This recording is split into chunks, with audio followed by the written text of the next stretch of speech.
Hi friends, I'm so glad that you're with me today because I decided to do a video where I could discuss 5 tips for makeup that you may not have thought about before, or maybe you've seen them before. More than likely they're ones that I haven't seen for mature women. All the products that I use will be listed and linked down below and hopefully in the first pinned comment. And a lot of times YouTube will put that up so that you guys can shop that way if you need to too. If you're new here and you've come because you saw that it was tips for the over 50 woman, my name is Melissa and I'm 57 and I've been doing YouTube for 10 years as a content creator, beauty content creator and lifestyle. And I love what I do. I have over 850 videos. If you ever want to know anything about makeup, skincare, type in what you want to know and Mrs. Melissa M in the search bar and possibly a video will come up that would help you out if you're over 50, over 40 when I started. Okay, enough said. I want to start out with what I look like today. Now, I feel like my makeup is fairly good, but I also feel like I'm a little washed out, and it's because I used a really light foundation. I was trying out one, and of course it wasn't quite the right color. So I want to tell you that when you're like this, don't be afraid to use a lot of bronzer or contour bronzer. It's actually contour bronzer. This is from Milani and this is their Sunkissed and this is just their Silky bronzer, and I will put this just everywhere. I want to warm up this face, so what I'm doing is really giving it a lot of depth and really giving it a lot of warmth. I mean, already you can see right there in my hairline that it's helped with that. And then if I want to do some more bronzing on my cheeks, I'm going to go right here. I love this brush from Makeup by Mario because of the way that it is shaped. I can go on this end and really push things up and not, blend it so that it's blending down in this part of my cheek. And then of course I'm going to go down here and disguise that double chin, but I'm also going to take it across my nose and just about everywhere to try and warm up my complexion. And I feel like within just a couple of seconds, you can really help yourself out as far as not having that really dull makeup look. The next tip is for eyeshadow. Now, sometimes when we do eyeshadow or are looking for an eyeshadow look, we might look at something and go, oh, that's really pretty. It might be too dark for us and we don't realize it until after we've gotten done. And so after we're done, our eyeshadow either looks like it's not for us or it looks like it's just way too dark.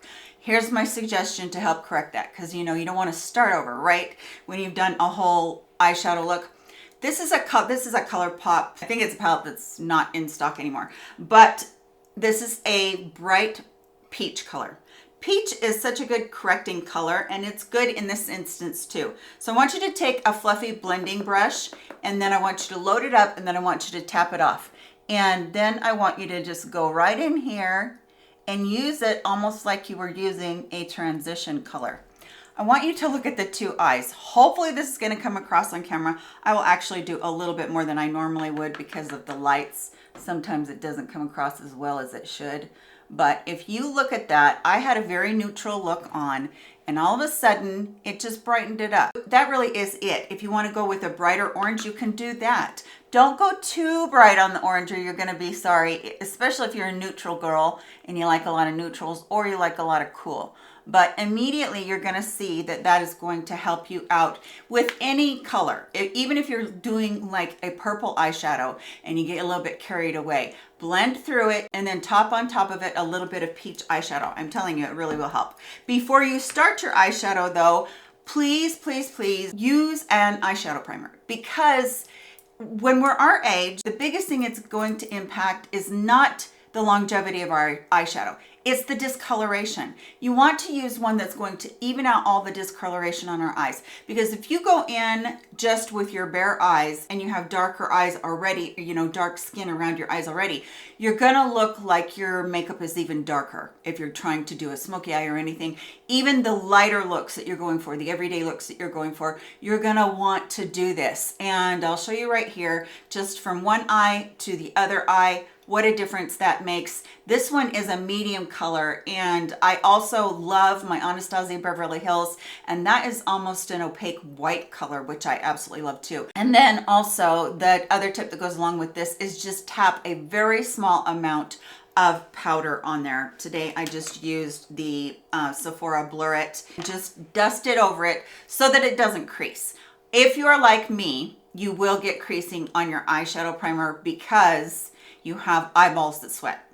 When I get to sweating, I sweat my eyeballs off. I mean, there's no other way to put it. I sweat my eyeballs off. So this is really important to me. Here's a tip for your foundation.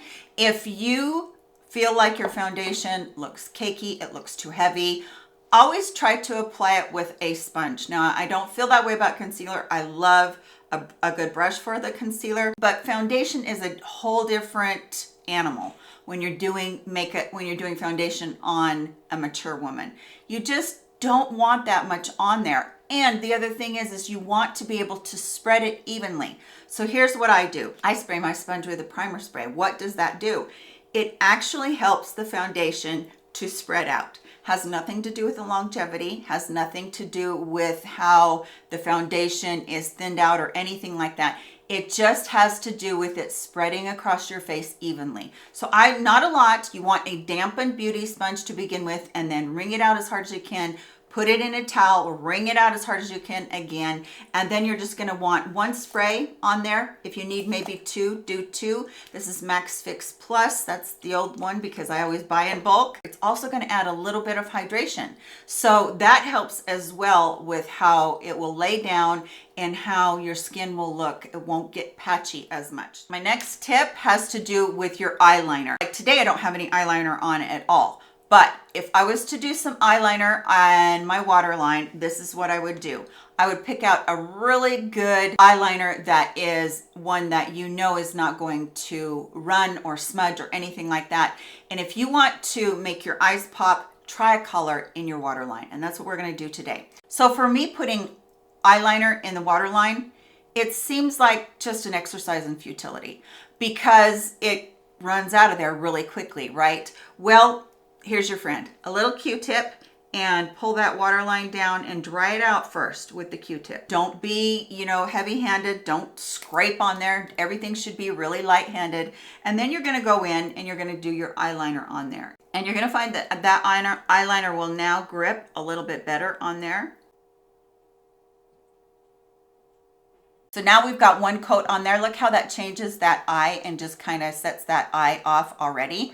What I want you to do next is wait a minute or two, and then I want you to go put a second coat on. What does the second coat of nail polish do? What does the second coat of anything do? It either gives it longevity or it gives it vibrance in the look of it. This does both. So letting it set for a minute, this probably wasn't long enough for me to let it set. Letting it set for a minute is going to give it more color on there. And then it's going to stay longer. And I always stay away from the inner tear duct. I know a lot of you are going to give me a little bit of pushback on that you don't do waterline. That's okay. Do you. That's no problem. Next tip has to do with your eyes again. If you are somebody that has still been wearing the liquid eyeliner on the top or eyeliner on the top line to kind of set off your eyelashes, to give your eyelashes a deeper look, and you don't have a lot of valuable lid space. I mean, this is what we lose when we have a hooded eye, right? I don't necessarily have hooded eyes, but when I do an eyeliner on the top there, it just seems to make my eyes look smaller. And especially if you use a black, you can do a softer color like a brown or something. But I always find that I don't like my makeup as well as when I do this next tip. And that is just to get your black eyeliner. Yes, I said black. You can use dark brown if you want to in here, or you could use a color if you wanted to. But I use black because I use black mascara as well. And this is just the tip of lining that top lash line and getting as close to the lashes and really getting a lot of eyeliner in there so that you can help define the line of your lashes. Now, can you tell the difference in the two eyes? This is the one that we just did. I can, because what it does at that point is it defines the lash line and it makes the eyelashes look longer, in my opinion. I think it's one of those tricks that a mature woman really needs, because you're not drawing attention to your crinkly eyelid anyway. You know, as we age, that's what happens. And so this trick right here will really help you define the eyelashes, define your eye shape without making it look smaller and without closing in your eye or taking away from your lid space. Last tip is one that I found kind of just by mistake. This setting spray from L'Oreal, the 36-hour 3-second setting mist, this is like hairspray. I would not suggest to any mature woman that you ever use this. Maybe if you're oily and you're in a very humid climate and you need your makeup to last from morning till night, maybe then. But personally, I would not suggest that you use this on your face in any way. But this is a gem in another way. And that is that if you are wearing turtlenecks this time of year, or you're wearing shirts that come up with your collar, or you have a button-down shirt with collar right there, spray this on your collar and spray it onto your neck right where the makeup is going to be hitting the clothes. Make sure you spray the clothing as well, and then you won't have any more ring around the collar or makeup that's really stubborn and you can't get out of your clothes.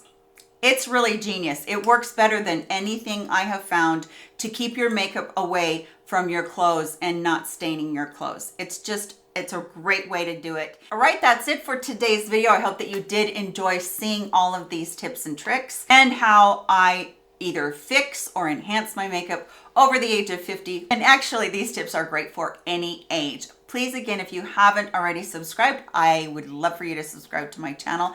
Don't forget to hit that like button, the little bell icon that reminds you if I'm having a new video, and the hype button, if you wouldn't mind, if you're on a mobile device doing that. That really helps me out very much. Thanks everyone for being with me. I hope that you're having a great week or weekend wherever this hits you. I love you very much, and come back around and see me in my very next video. Goodbye, my friends.